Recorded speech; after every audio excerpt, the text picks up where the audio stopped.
Hello everyone, I hope you're doing well, and I hope you used some time yesterday to work on your 11.2 reading guide. Don't forget that is due on Friday. So Key Issue 2, as you saw in the reading guide, is quite lengthy, so this is part 2 of Key Issue 2. And I put this slide up here again so you could see the title of the key issue, which is Why Are Situation and Site Factors Important? All right, so 2.4 takes a look at different types of shipping methods.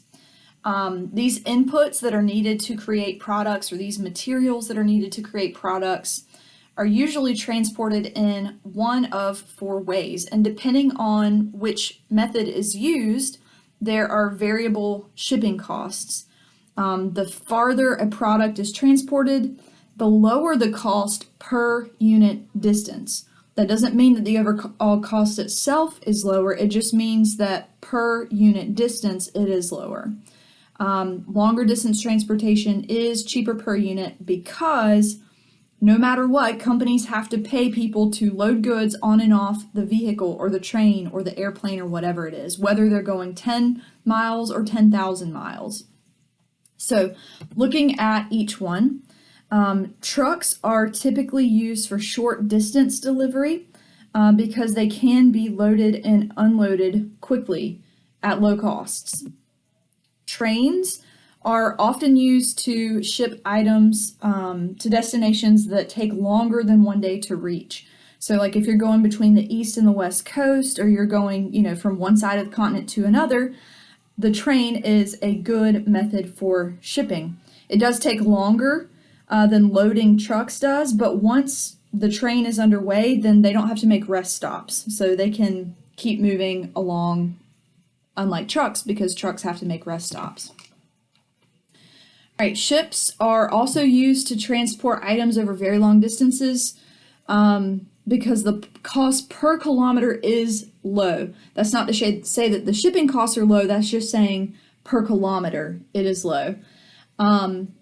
Obviously, ships are slower than trucks and trains, but they can traverse oceans, so that is certainly a benefit.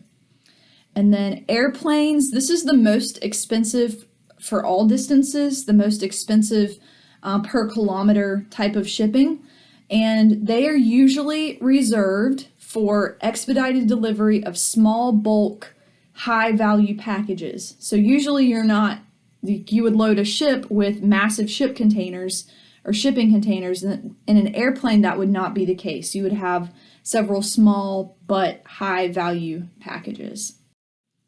All right, so some industries are located at break of bulk points, which use a number of different shipping modes. So basically, a break of bulk point is simply where there are several transportation modes located in one place. So like near an airport would be a good place to ship because you would be near a highway, near a railroad track. Seaports are another possible break of bulk point where you might have many different modes of shipping available in one city or one spot. All right, so containerization. This is simply materials or finished products are put in shipping containers, and these containers can be packed into rail cars or ships. And once they're in containers, then it's easily to transfer these containers quickly from one place or one mode of transportation to another. The cost increases each time items are transferred from one mode of transportation to another, and the reason for that is because workers have to be paid to load and unload the goods.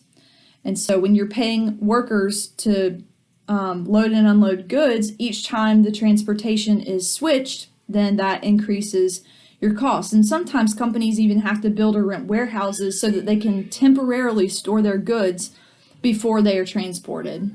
Okay, so some industries practice just-in-time delivery, and this is exactly what it sounds like. The parts or materials that are needed to make a product arrive frequently and usually just in time to be produced. And so like my first job was that I worked at George's Barbecue Sauce. Shout out to George's, it's amazing. And this is the type of company that George's is. So we don't stockpile sugar and ketchup and vinegar and things like that in the back. Yeah, there might be a couple of pallets, but usually it's just enough to get through that week. And so there are constantly weekly, sometimes daily shipments coming of vinegar and ketchup and sugar and different spices and things like that, applesauce, things that are needed to make George's. And so another good example of this type of company is computer manufacturers. Computer manufacturers usually only make computers when they receive orders. And so they don't stockpile a whole bunch of computers and keep making them even when there's no orders. They wait for orders, they make them, but they keep a very low shipment in the back of orders. There are a lot of benefits to this. You don't need as much storage space if you're practicing just-in-time delivery. But this can be problematic if there's like a natural disaster or a highway shuts down or there's some type of labor unrest, then this can greatly disrupt a company that practices just-in-time delivery. Okay, so labor is the most important site factor globally. Labor is simply the price and the skill level that are important to labor-intensive industries. A labor-intensive industry is just one that requires a whole lot of workers. Most of the countries that have labor-intensive industries are developing countries. For instance, China has about 1/4 of all the world's manufacturing workers. That is people who work in like a textile factory or some type of factory that produces a good.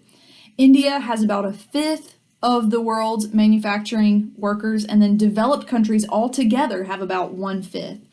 And we talked about that in developed countries, most of the people work in the tertiary sector. So they are selling goods and services, whereas in developing countries, you have a lot of people working in the secondary sector, and that is manufacturing. Okay, so I do want to make a distinction between a labor-intensive industry and a high-wage industry. A labor-intensive industry requires a whole lot of workers. So think of like like in China, they have apple factories where they make apple products. Those are labor-intensive industry, or that is a labor-intensive industry, but the workers do not make a lot of money. So there's a lot of them, a lot of workers, but they don't make a lot of money. In the United States, we have high-wage industry. So we don't have a whole lot of people that work in the manufacturing sector, but usually those who do make a high wage in terms of dollars. Like motor vehicle workers are obviously paid much higher hourly wages than a textile worker in India. So the textile industry in India would be labor intensive, but the auto industry in the United States is not. It's high wage industry. All right, the second site factor is capital. And capital is simply the funds or the money that you need to establish a factory or to manufacture. The ability to borrow money has become a critical factor in the distribution of developing countries, or the distribution of industry in developing countries. We talked about how investing in developing countries' businesses can be really risky. We said that many of the projects that the World Bank funds fall through, either because of people being in charge, like fraudulently taking the money, or they start the job and then they can't finish it. But investing in developing countries' business ventures is very risky. And so their ability to borrow money is not great. It varies. And honestly, even in the United States, it's difficult to start a business. They don't just loan money to anyone. High-tech industries that need more capital than labor are really risky to invest in. About 2/3 of them fail. And so think about the banks or the investors who are loaning money to start these businesses. Even in developed countries, it's super risky, and it's very possible that the investor would lose their investment because the business venture would not be successful. 1/4 of all the capital in the U.S., a fourth of the investments in the U.S. is spent on industries in Silicon Valley. All right, so the third site factor is land. one of the, I guess, the best benefits of land is natural resources. If the land has a natural resource, like there's coal or oil or something like that, it's really profitable. It's especially beneficial if it has something like that. Okay, so contemporary factories are most often laid out in massive one-story buildings. And so at one end of the building, you have raw materials being delivered, and then they move through the factory on either a conveyor or a forklift. And then as they move through the factory, they are added to until it becomes a finished product. And then by the time it gets to the other end of the factory, it's a finished product and it's ready to be loaded on a truck or whatever. And it's always beneficial for these types of factories to be located either near a major highway or a railroad, preferably both. But it's always beneficial for these types of massive factories to be located near highways or railways. All right, this is an example of a massive one-story factory, and you can kind of imagine how this works. You know, on the left side, they deliver raw materials, and then these raw materials move through the factory, and workers add the raw materials, put raw materials together. In the process of manufacturing, they weld parts or whatever they're doing to create their product, and then by the time you reach the end of the factory, it is ready to be shipped. All right. So looking at textile production. So this is, textiles are just woven fabrics. So this could be clothing, it could be carpets, it could be curtains, pillowcases, anything that is made of fabric. So looking at the spinning, weaving, and assembly process, spinning yarn is labor intensive. That is why this is done mostly in developing countries.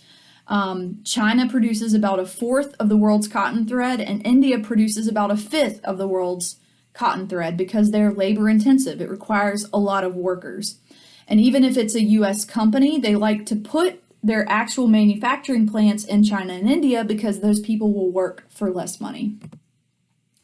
And then after the fibers are spun, next comes the weaving process. They weave the yarn into fabric. This too is labor intensive, and you have the same kind of statistic here where China accounts for about 60% of the weaving and India accounts for about 30%.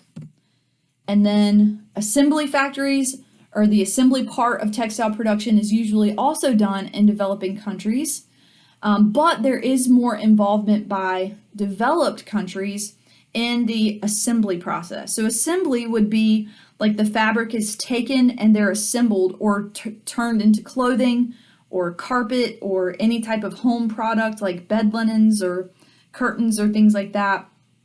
And even parts of like motor vehicles like the floor mats and things like that. All right, that is it. I hope you guys have an awesome day. Don't forget to send me a picture of your notes.